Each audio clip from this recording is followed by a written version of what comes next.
Un buceador descubrió un viejo camión blindado en el fondo de un lago. Lo que encontró dentro sorprendió a todo el mundo.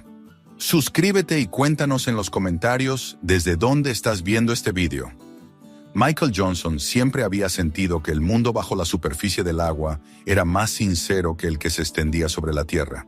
Allí abajo, en la penumbra líquida donde los sonidos se volvían lejanos y el tiempo parecía deslizarse como un pez silencioso, él encontraba una paz que jamás había logrado en ningún otro lugar. En tierra firme, las voces se atropellaban, los motores rugían, las personas caminaban deprisa sin mirar a nadie a los ojos, y cada día parecía alimentar una urgencia que él no comprendía. Pero en el agua, todo se detenía.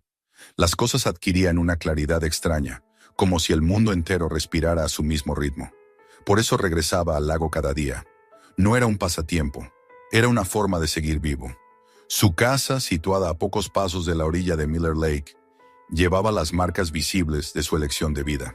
La pintura, desgastada por los veranos secos y los inviernos helados, se desprendía en escamas que parecían hojas muertas. El techo amenazaba con ceder en un par de lugares, y él siempre se prometía repararlo la próxima temporada, aunque ya habían pasado demasiadas próximas temporadas. El porche estaba invadido por cuerdas enrolladas, trajes de buceo secándose al sol, aletas colocadas contra la pared, cajas abiertas con herramientas y filtros desperdigados sin orden. Para cualquiera habría sido un desastre. Para él era simplemente el rastro visible de sus días. Dentro, la casa era igual de sencilla. Muebles viejos, paredes desnudas, una cocina casi sin decoración y un salón donde una estantería estrecha sostenía las pocas cosas que para él tenían verdadero valor. Sobre esa estantería estaban las fotografías que nunca se atrevía a guardar en un cajón. La primera mostraba a su madre con una sonrisa cálida durante su ceremonia de graduación. Una sonrisa que él había visto desvanecerse años después bajo el peso de enfermedades que no perdonaban. Otra foto capturaba a su hermano pequeño, sentado en una roca junto al lago, sosteniendo una caña de pescar que casi era más grande que él. La imagen más importante, sin embargo, era la que ocupaba el centro. Él mismo, adolescente, con el cabello un poco largo y la sonrisa abierta, abrazando por los hombros a un chico de su misma edad. Tyrone, su mejor amigo, su sombra, su otra mitad, la persona cuya ausencia había moldeado cada uno de los días de su vida adulta. Michael no necesitaba mirar la foto para revivir aquel día del verano en que el mundo dejó de ser un lugar inocente. El sol estaba en lo alto, el aire olía a hierba mojada y las risas de los niños resonaban sobre el agua como un eco interminable.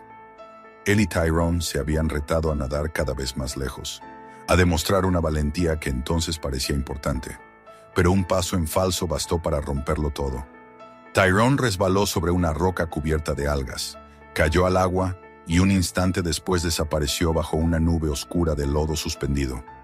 Michael se sumergió tras él, buscó entre la turbidez, extendió los brazos desesperado, pero no encontró más que sombras y ramas invisibles que rasgaban su piel.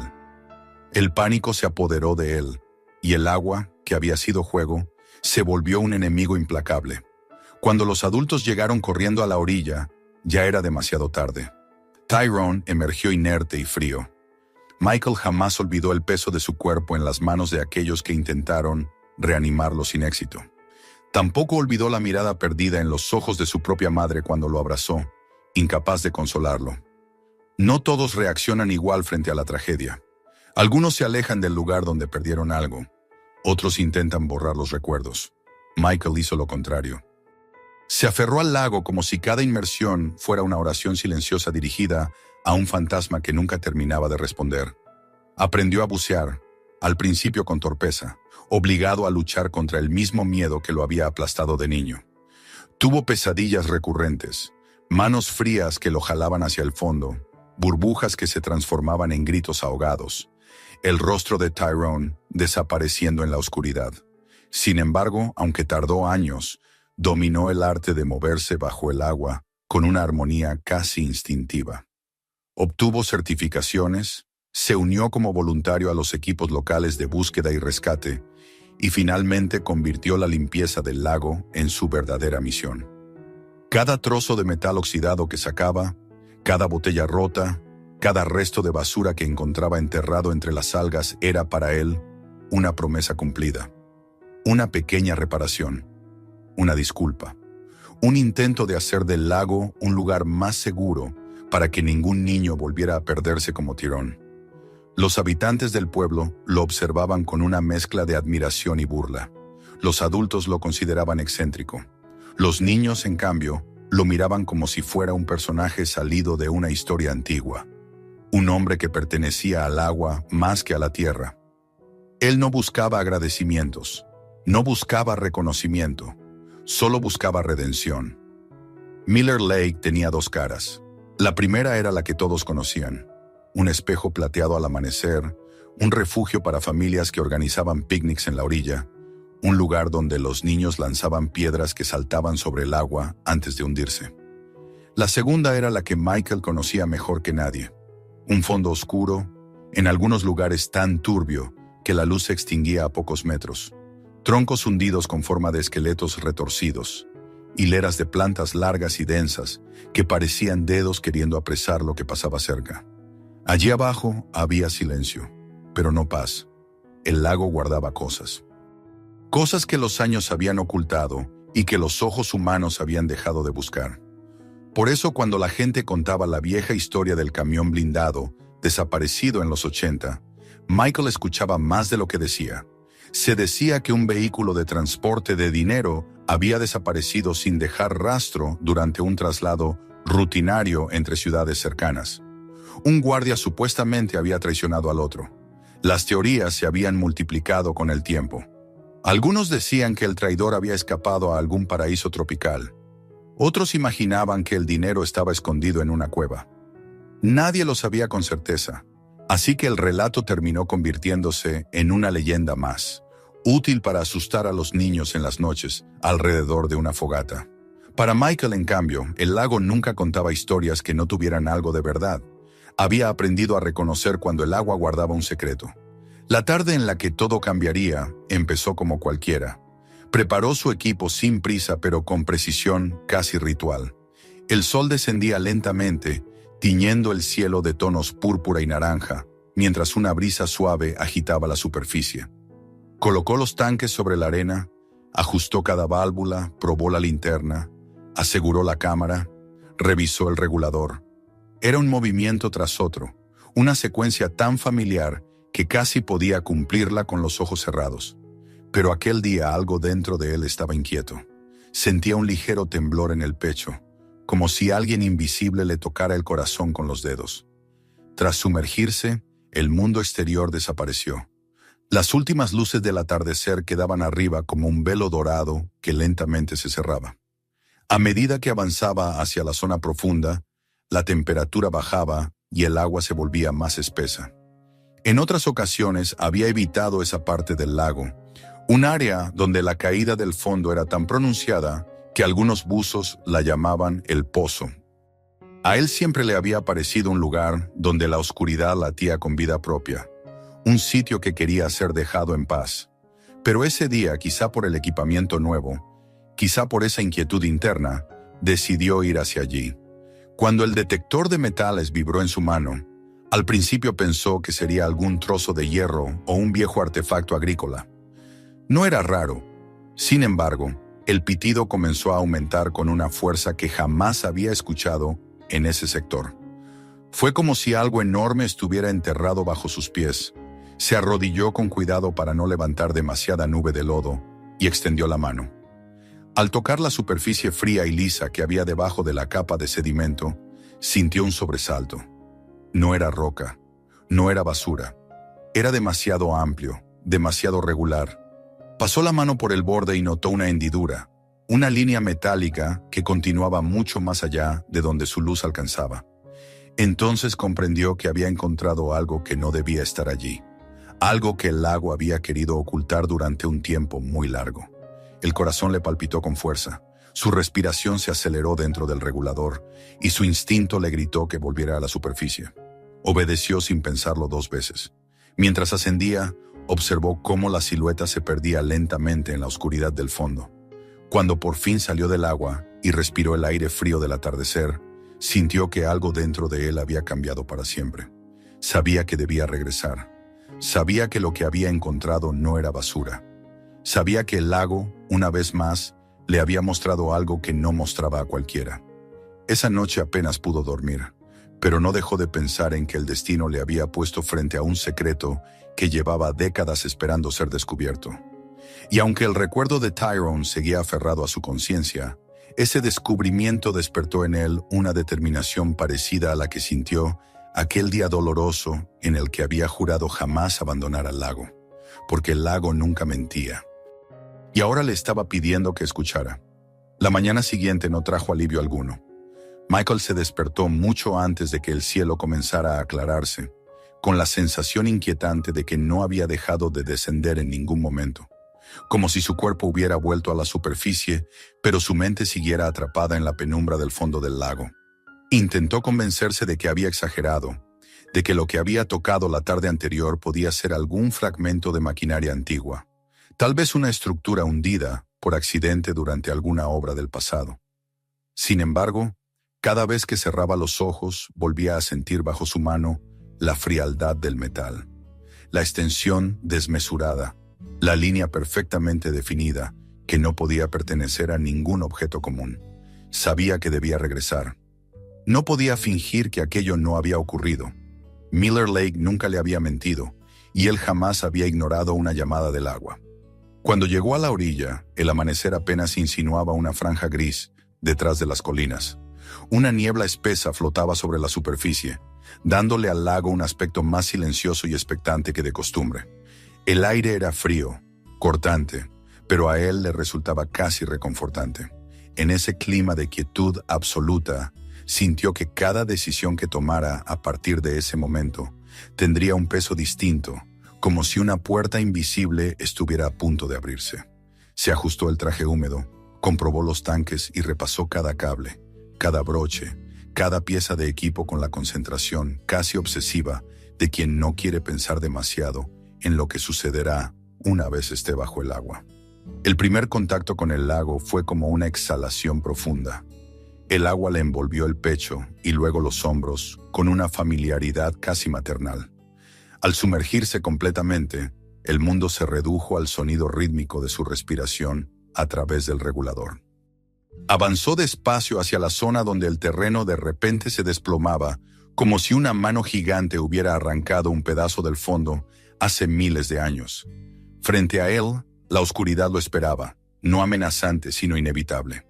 Durante años había evitado ese lugar, no por miedo sino porque algo en él siempre había percibido que era un espacio distinto, uno que no debía perturbar sin un motivo verdadero. Pero ahora tenía un motivo. La luz de su linterna formaba un túnel estrecho en el agua.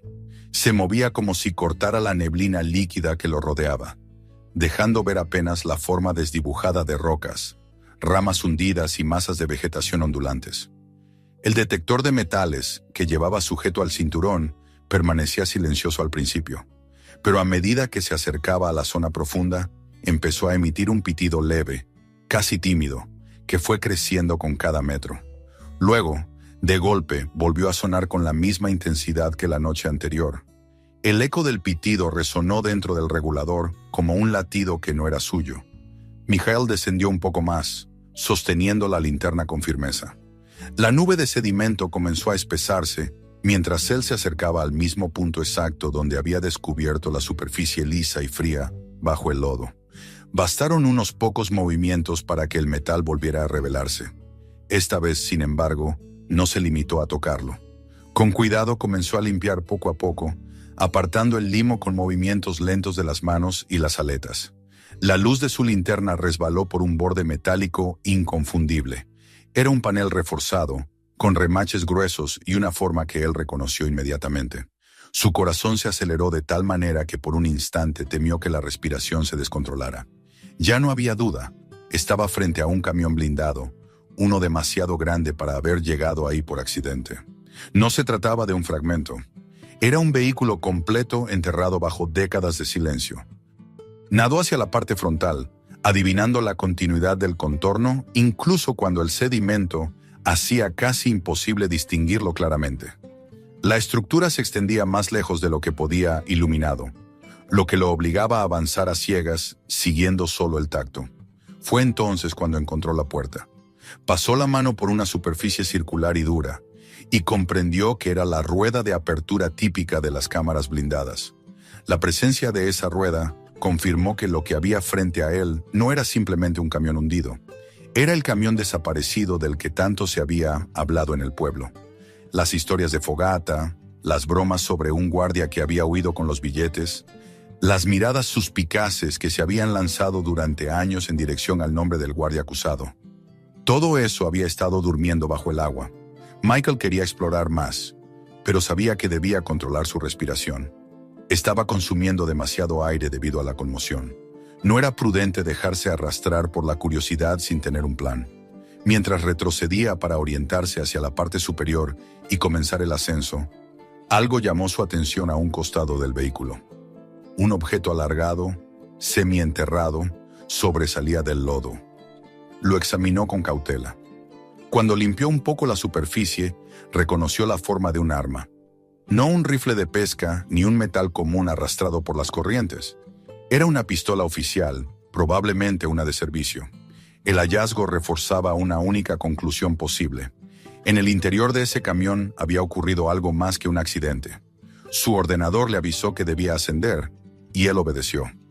Mientras subía, la visión del camión enterrado, gigantesco y silencioso, lo acompañó como un pensamiento imposible de apartar. Cuando por fin atravesó la superficie y llegó a la orilla, la sensación de estar fuera de lugar lo envolvió. El aire parecía demasiado liviano, demasiado rápido, demasiado ajeno a lo que acababa de ver. Permaneció unos minutos sentado sobre la arena húmeda, quitándose lentamente las aletas y respirando con calma. Miró el horizonte y supo que la carga de lo encontrado era demasiado grande para guardarla para sí mismo. Subió al camión y con las manos todavía temblorosas, marcó el número de la oficina del sheriff. Dudó apenas un instante antes de que la llamada se conectara.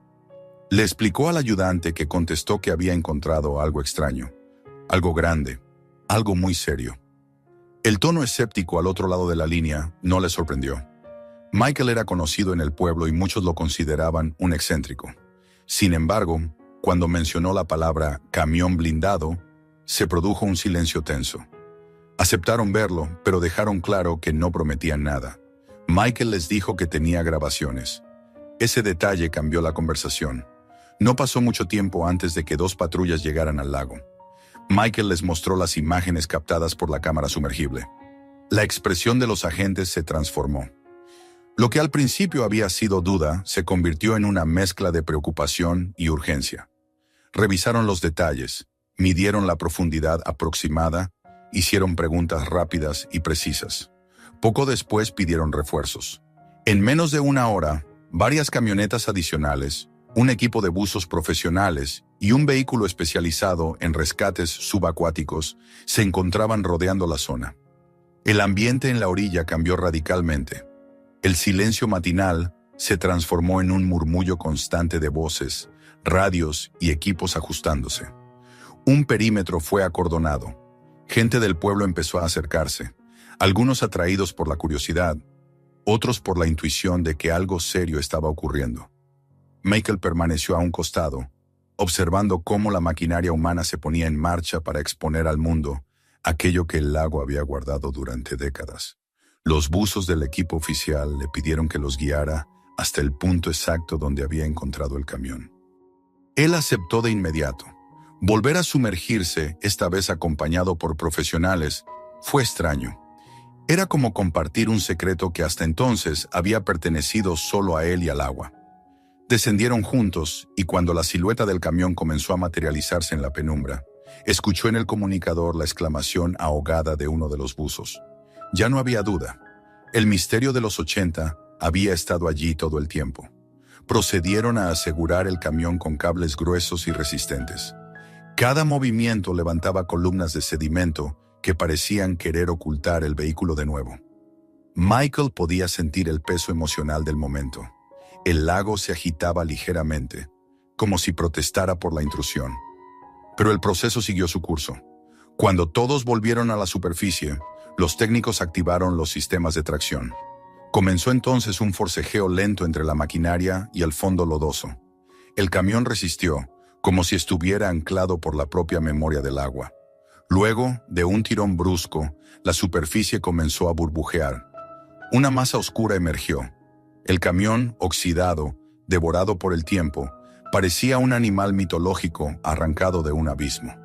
Cuando finalmente se sostuvo sobre la plataforma, un golpe metálico resonó en el aire. Uno de los cristales laterales se quebró al chocar y algo cayó al suelo. El silencio fue inmediato, casi insoportable. Y entonces alguien gritó. Sobre el pavimento, junto a la rueda del camión, reposaba un cráneo humano. La mandíbula abierta parecía gritar algo que el agua había ahogado hacía muchos años. Los presentes retrocedieron instintivamente.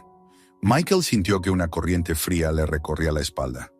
Había imaginado que dentro del camión podría haber restos, pero verlo así, revelado de manera tan abrupta, era como enfrentarse cara a cara con un fantasma que nunca olvidó su historia. En pocos segundos quedó claro para todos que aquello ya no era solo una reliquia del pasado, ni un rumor convertido en leyenda urbana.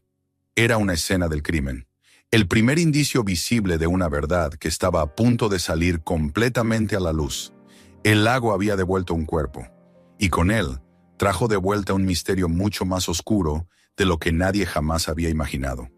Cuando el camión quedó completamente fuera del agua, un silencio extraño se extendió por toda la orilla. Era un silencio tenso, casi espeso, como si incluso el viento hubiese decidido contener la respiración antes de atreverse a tocar otra vez la superficie del lago. El cráneo que había rodado fuera del vehículo parecía observar a todos los presentes con una mueca congelada por el paso de los años. Una expresión hueca que no necesitaba ojos para transmitir la violencia de su historia. Los agentes dieron unos pasos hacia atrás, sin apartar la vista de la calavera, mientras el sheriff Briggs llegaba a grandes zancadas desde uno de los vehículos de la oficina. Su rostro, normalmente imperturbable, mostraba un atisbo de incredulidad. El sheriff observó el camión durante un largo momento antes de acercarse a Michael para pedirle que explicara una vez más, con todos los detalles posibles, cómo había encontrado la estructura y qué había visto exactamente en sus inmersiones. Michael relató lo sucedido con precisión, repitiendo incluso los gestos involuntarios que había hecho en el agua al descubrir la rueda de la puerta y la forma alargada del arma semienterrada. Briggs asintió, comprendiendo que aquello iba más allá de una simple curiosidad histórica. Mientras hablaban, un equipo de técnicos tomó fotografías desde todos los ángulos, marcando con tiza los puntos exactos donde el camión había tocado la plataforma, registrando el estado del metal corroído, los agujeros por donde el agua había penetrado durante décadas. Las puertas traseras del camión resistieron al principio. Nadie se sorprendió. El tiempo y la inmersión prolongada habían soldado los metales con una fuerza casi orgánica. Los técnicos utilizaron herramientas hidráulicas para forzar las bisagras. El sonido de los metales cediendo fue un alarido oxidado que rasgó el ambiente. Un olor denso emergió del interior, una mezcla de putrefacción antigua, humedad estancada y el penetrante aroma de billetes en descomposición. Los presentes retrocedieron instintivamente, cubriéndose la nariz con las manos o con la parte superior de sus chaquetas. El aire parecía haber absorbido décadas de encierro y ahora las liberaba como un recordatorio brutal de lo que había permanecido oculto en las profundidades. Cuando las linternas comenzaron a iluminar el interior del camión, el primer detalle que distinguieron fueron los montones de sacos de lona apilados unos sobre otros. La mayoría estaban desgarrados, otros deshechos casi por completo, convertidos en un lodo verde negruzco que se adhería a las paredes y al suelo del compartimiento. Entre la mugre podían verse billetes deformados y pegados entre sí como hojas húmedas. El dinero, que alguna vez pudo haber representado una fortuna, ahora era apenas un rastro débil de lo que había sido. La visión de esas montañas de billetes podridos causó un murmullo entre los agentes. Aquella era la riqueza por la cual, según las historias, un hombre había traicionado a su compañero. Ahora, los fajos de dinero no valían nada. Se habían convertido en espectros de papel, despojados incluso de su valor simbólico. Fue entonces cuando uno de los técnicos alumbró la esquina derecha del compartimiento. Todos se quedaron inmóviles al ver la figura que emergió de la penumbra. Un esqueleto humano, completamente articulado, permanecía sentado contra la pared, inclinado ligeramente hacia un lado, con los restos de un uniforme adheridos a los huesos por parches de tela desintegrada. Una mano ósea todavía sujetaba una pistola oxidada, el cañón apuntando hacia la puerta como si hubiese intentado una última defensa imposible. El sheriff dio un paso adelante, examinando el arma sin tocarla. Después de varios minutos de observación, el técnico Lowell anunció algo que cambió el tono de todos los presentes. La pistola nunca había sido disparada. Todos los cartuchos permanecían en el cilindro sin usar. La revelación produjo un escalofrío en quienes la escucharon. Durante años, la versión popular había sido que el guardia vivo había asesinado a su compañero para quedarse con el dinero.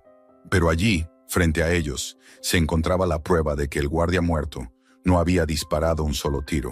Entonces, ¿qué había ocurrido exactamente en ese camión? ¿Dónde estaba el segundo guardia? ¿Había huido con el botín, como todos habían supuesto, o por el contrario, había sido víctima de algo mucho más oscuro? Mientras el equipo de investigación continuaba detallando cada centímetro del compartimiento, Lowell descubrió algo más. En un rincón cerca del doblaje del suelo, bajo una capa de lodo endurecido, emergía un pequeño rectángulo metálico incrustado en la estructura del camión. Con paciencia, el técnico retiró el sedimento hasta liberar lo que parecía una caja fuertemente oxidada, con cerraduras que ya no tenían forma reconocible. El sheriff ordenó que la abrieran con sumo cuidado. Tuvieron que emplear herramientas especiales para forzar el cierre corroído. Y cuando finalmente pudieron levantar la tapa, la expectación en el ambiente se volvió casi física. Dentro de la caja encontraron documentos envueltos en restos de tela deshecha, algunos plásticos y fotografías deterioradas. Entre ellos brilló una identificación plastificada, aunque desgastada. El nombre en letras borrosas era Thomas Blake, el guardia que, según todos los relatos, desde hacía 30 años, había huido con el dinero del camión.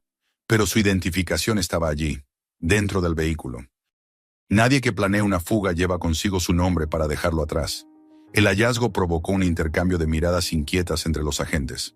El sheriff observó la credencial durante un largo rato, sin pronunciar palabra. Aquella pieza no solo reescribía la historia, la derrumbaba por completo. La atmósfera comenzó a espesarse a medida que exploraban las implicaciones del descubrimiento.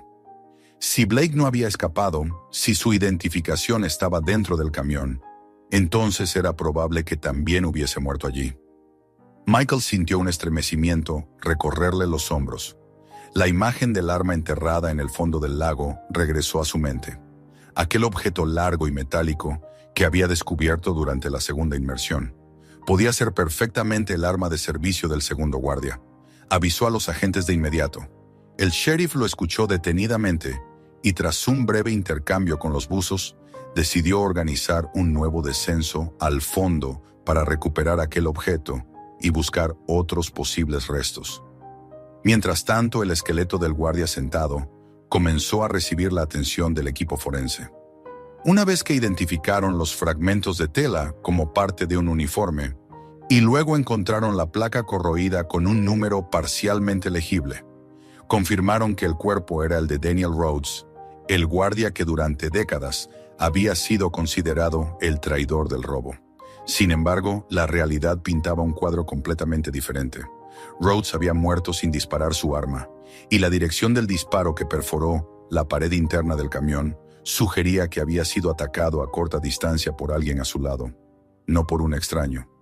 Todos los indicios apuntaban a que había sido víctima, no culpable. Michael observaba la escena con una mezcla de tristeza y compasión. Pensó en la familia de Rhodes, que había vivido años bajo la sombra de una acusación injusta. Pensó en la manera en que el pueblo había convertido al hombre en un villano en su ausencia. Y mientras el sheriff dirigía la operación con gesto grave, Michael sabía que la verdad que estaban desenterrando tenía un peso que iba a cambiar el destino de muchas personas, no solo de los muertos. Los buzos regresaron al lago al amanecer del día siguiente, equipados para una búsqueda más minuciosa, y unas horas más tarde emergieron con lo que todos temían encontrar: un segundo esqueleto, atrapado en el interior delantero del camión, entre los restos plegados del volante y parte de la estructura. No estaba en el compartimiento principal, sino en la cabina del conductor. Había sido aplastado, quizá durante el impacto cuando el camión cayó al agua.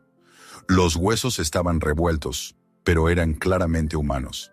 Y en cuanto los peritos compararon la ubicación, la edad aproximada y las pertenencias halladas en la caja metálica, no quedó duda. Aquel era Thomas Blake.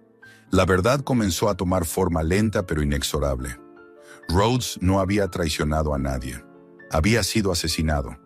Blake, lejos de escapar con el dinero, había quedado atrapado en la cabina del camión, probablemente después de dispararle a su compañero. En lugar de huir, se había hundido con él. Y durante 30 años el lago había conservado su silencio al respecto. Las pruebas estaban allí para quien quisiera verlas. Pero solo Michael se atrevió a mirar hacia el fondo. Solo él escuchó lo que Miller Lake intentaba decir desde hacía tanto tiempo. El sheriff Briggs, mientras ordenaba que los restos fueran trasladados al laboratorio forense, sabía que aquello era solo el principio. Había demasiados interrogantes aún sin responder. ¿Qué había ocurrido exactamente dentro del camión antes de que se hundiera? ¿Cómo había sido la secuencia de los hechos? ¿Qué motivaciones habían conducido a Blake a cometer un crimen tan desesperado? Y lo más importante, ¿qué más podía revelar el camión sobre aquel día trágico en el que 2 hombres perdieron la vida? La respuesta a esas preguntas, sin embargo, no tardaría en llegar, y vendría de un lugar inesperado: un cuaderno empapado, de tapas deformadas, rescatado de la pequeña caja metálica junto a la identificación de Blake. Un diario, uno que, según los peritos, podría contener la clave para comprender lo que sucedió en los últimos instantes antes de que el camión desapareciera bajo las aguas de Miller Lake.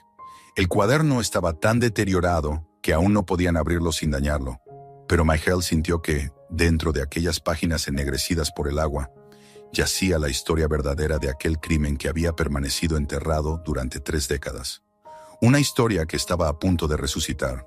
Y aunque nadie lo dijo en voz alta, todos presentían que lo que ese diario revelaría no solo iba a esclarecer la última hora de 2 hombres muertos, sino también a trastocar para siempre el futuro de todo el pueblo.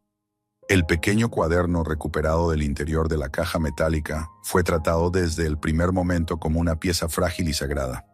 Los técnicos lo colocaron con delicadeza sobre una mesa protegida con lámparas de baja intensidad y equipos destinados a secar documentos sin dañarlos.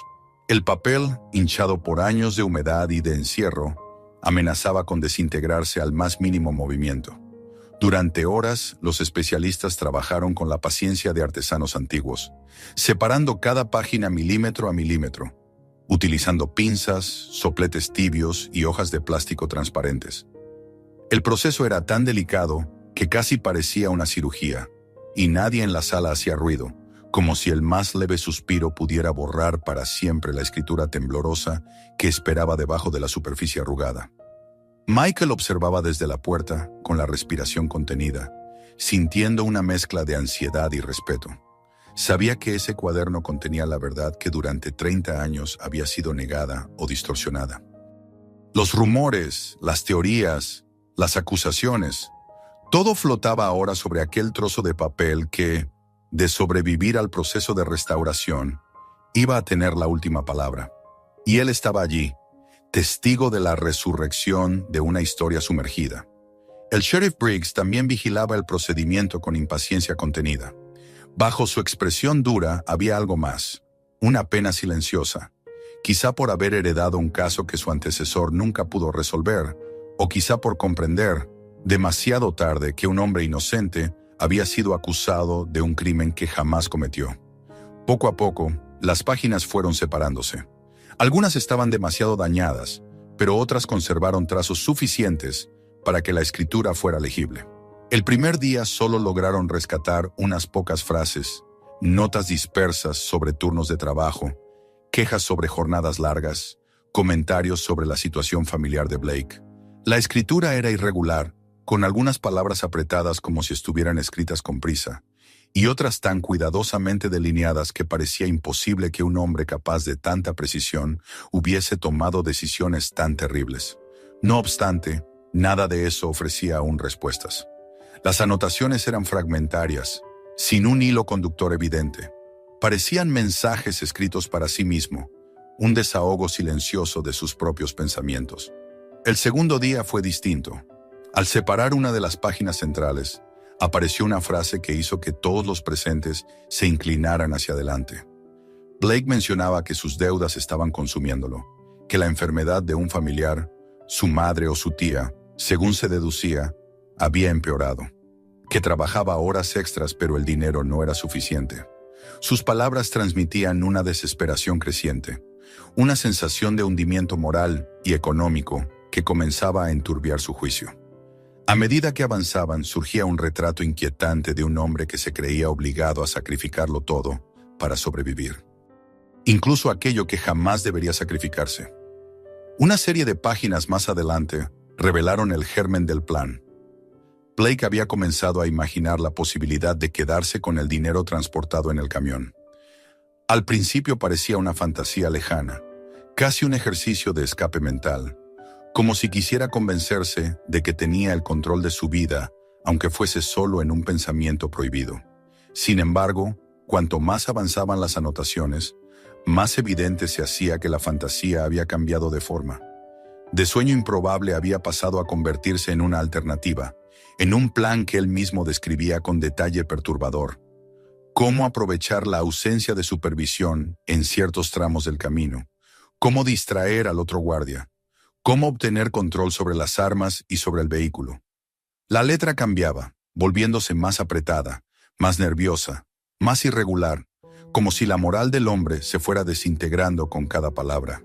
En otra página, escrita con líneas torcidas y tinta corrida, aparecía una frase que los dejó a todos en silencio. No tengo otra salida. Era la confesión de alguien que había dejado de ver alternativas. En la misma hoja, Blake mencionaba que Rhodes había notado algo, que el otro guardia era demasiado observador, demasiado estricto con los protocolos para ignorar las inconsistencias, que temía que Rhodes comentara sus sospechas a la empresa. La situación parecía haber escalado rápidamente hacia un conflicto inevitable. Blake hablaba de nerviosismo, de haber perdido el sueño, de sentir que el tiempo se cerraba sobre él, y también hablaba de una pistola, la suya, no la de Rhodes. El momento de la verdad llegó cuando los expertos lograron abrir las páginas que habían quedado fusionadas entre sí por la humedad. En ellas la escritura parecía más destructiva, como si el propio Blake hubiese estado luchando contra el tiempo mientras la tinta se esparcía. El relato era directo, terrible. Decía que durante el trayecto, Rhodes lo enfrentó. Le dijo que algo no cuadraba en su conducta, que presentía que había algo raro en su comportamiento, que iba a informar a la empresa en cuanto terminaran el servicio. Blake describía el miedo como un golpe en el estómago. Decía que su respiración se aceleró, que sintió que todo lo que había tratado de ignorar explotaba de golpe. A continuación, relataba que tomó su pistola sin pensar, impulsado por un pánico que parecía tener vida propia. Las últimas líneas de esa página estremecieron a todos. Blake confesaba que disparó a Rhodes dentro del compartimiento, que lo hizo mientras Rhodes intentaba retroceder, que el disparo retumbó en el interior como un trueno atrapado, que la sangre lo cegó, que Rhodes cayó de inmediato. Blake, dominado por el shock, intentó hacerse con el control del vehículo, pero el camión se desvió, chocó contra algo, una pendiente, un tronco, tal vez una roca oculta, y luego, en un movimiento frenético, cayó hacia adelante. Él gritó, intentó abrir la puerta, golpeó el vidrio, las luces se apagaron, el agua comenzó a entrar. Las páginas siguientes eran aún más crueles.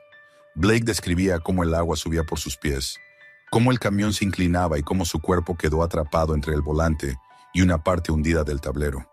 Contaba que trató de respirar hondo, que la oscuridad era casi total, que podía sentir el peso de la estructura presionando su pecho. Decía que había intentado alcanzar la pistola para disparar otra vez, quizá contra la puerta o quizá contra sí mismo, pero no podía mover el brazo lo suficiente. El agua comenzó a cubrirle las piernas, luego la cintura, luego el pecho. Las letras de esos párrafos estaban deformadas, como si hubiesen sido escritas mientras el cuaderno ya estaba húmedo, o como si el temblor del escritor hubiese sido tan fuerte que la tinta parecía huir del papel. El final del diario era casi ilegible, pero algunas palabras podían reconocerse. No quería, el agua, perdón, esto es mi culpa, no hay salida. Y después una última línea, escrita de forma torpe, con trazos donde la tinta estaba tan corrida que parecía sangre. El lago no olvida. Cuando terminaron de leer cada página recuperada, la sala quedó sumida en un silencio estremecedor. El sheriff colocó una mano sobre el cuaderno cerrado, como si quisiera preservar lo que quedaba de aquella confesión. Los técnicos intercambiaron miradas de desasosiego. Michael, desde la esquina, sintió que su corazón latía con una gravedad desconocida. La verdad estaba allí, desnuda y brutal. Rhodes había sido inocente. Blake había planeado el crimen.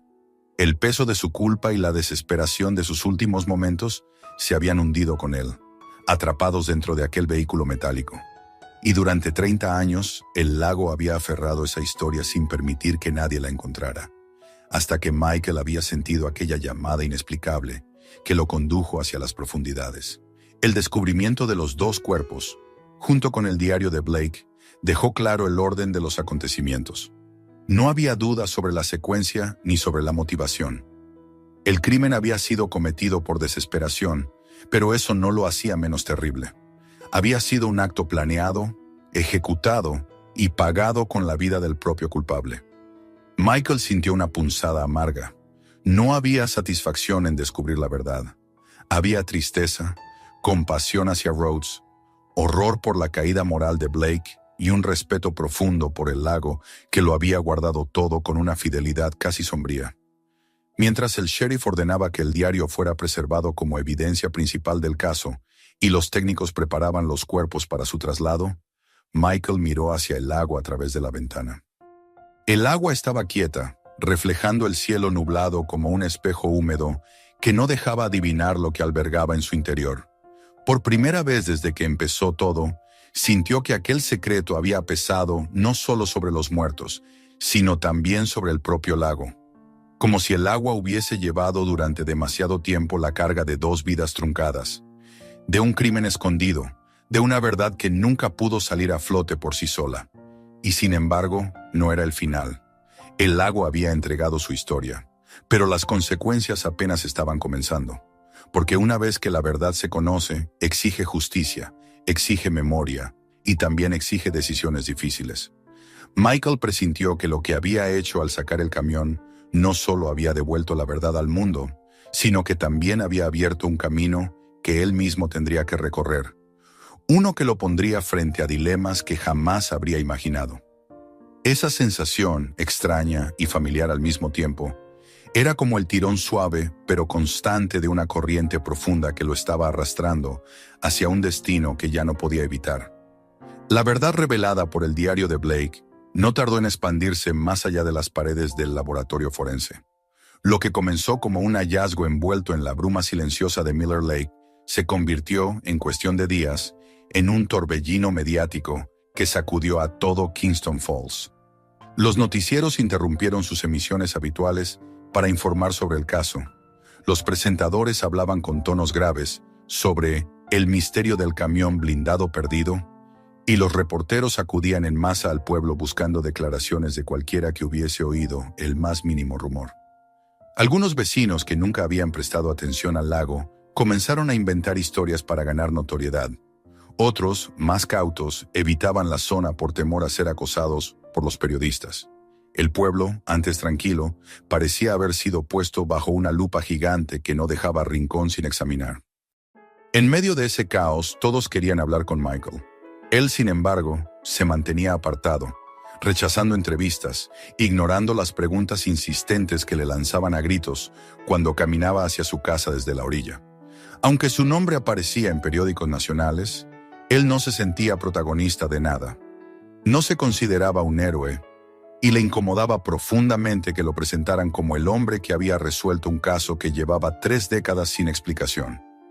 Había encontrado el camión porque el lago lo había guiado, no porque él hubiese tenido intención alguna de hacerlo, y esperaba ingenuamente que la noticia perdiera fuerza con el tiempo. Pero no fue así, sobre todo cuando se hizo público el valor aproximado del dinero recuperado. Si bien gran parte de los billetes encontrados dentro del camión estaban tan deteriorados que parecían formar parte del lodo adherido a las paredes, los expertos financieros informaron que una cantidad considerable podía ser restaurada. No sería sencillo, pero era posible. El dinero seguía perteneciendo, técnicamente, a la empresa de transporte que había operado el camión, pero aquella empresa ya no existía. Tras años de fusiones, adquisiciones y cambios legales, ninguna entidad podía reclamar legítimamente aquella suma. La ley del Estado establecía entonces que, en casos así, se debía otorgar una recompensa proporcional al descubridor del bien perdido. Y ese descubridor era Michael Johnson. La cifra que los abogados le presentaron era suficiente para cambiar radicalmente su vida. Podría haber comprado una casa nueva, haber pagado cualquier deuda, haber dejado de trabajar para dedicarse por completo al buceo, o incluso haber dejado el pueblo para empezar en otro lugar. Pero cuando Michael escuchó el monto, no sintió ninguna emoción agradable. Le pareció que el número en el papel tenía bordes afilados, como si cada dígito escondiera una sombra peligrosa. Aquella fortuna no estaba limpia.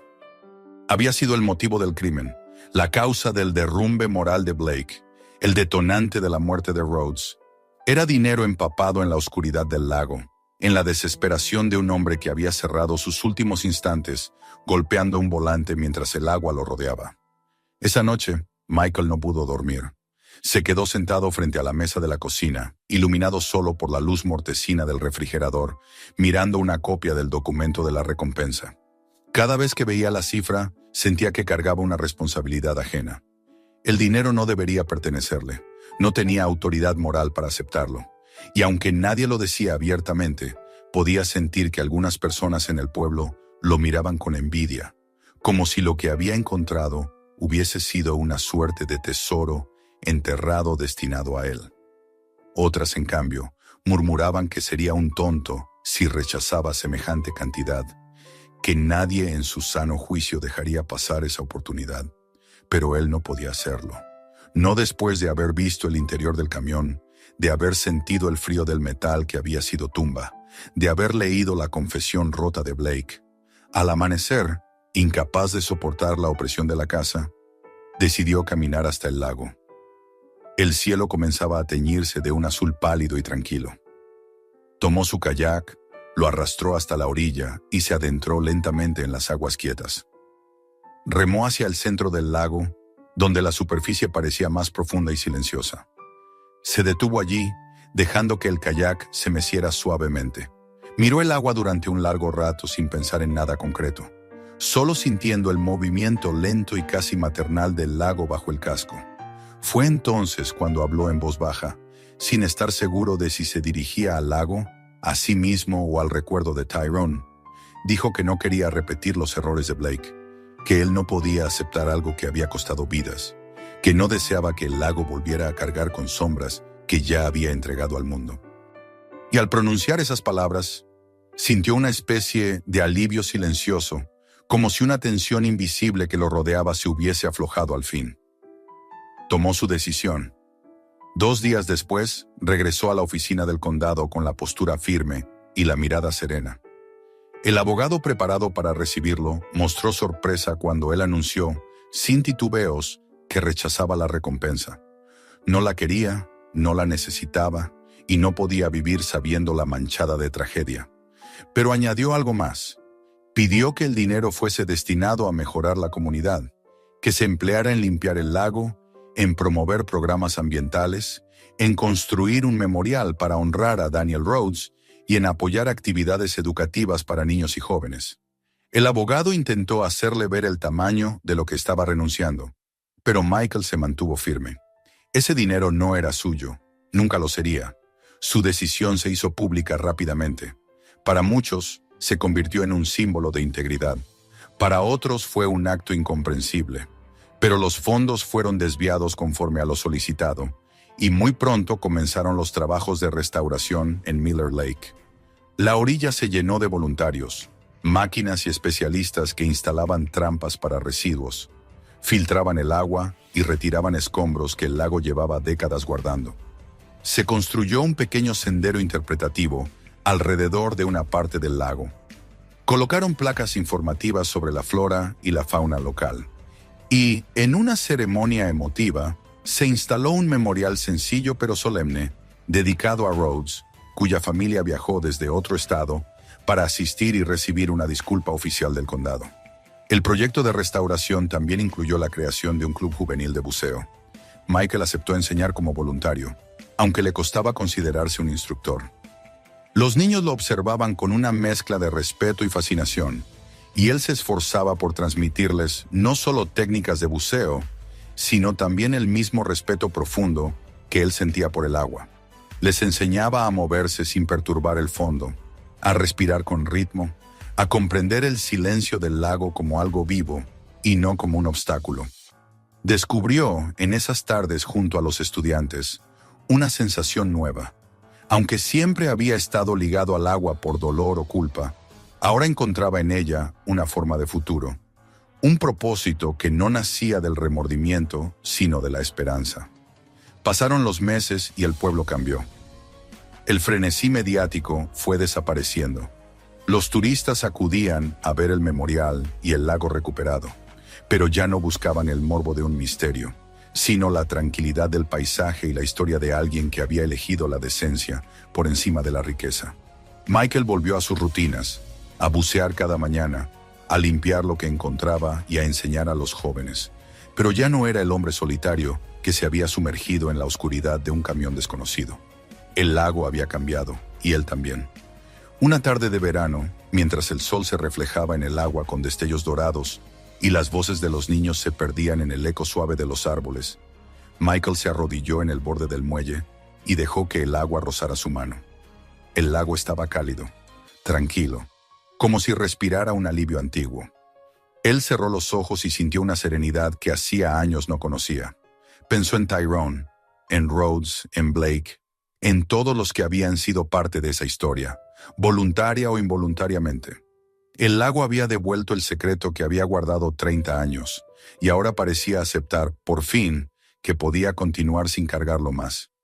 Michael sonrió, una sonrisa pequeña pero real. Después de tantos años, comprendió que el lago no había querido castigarlo ni atormentarlo. Solo le había pedido que escuchara, y él finalmente lo había hecho. Suscríbete al canal para no perder los próximos videos. Mira también los otros videos del canal. Comparte este video con tus amigos.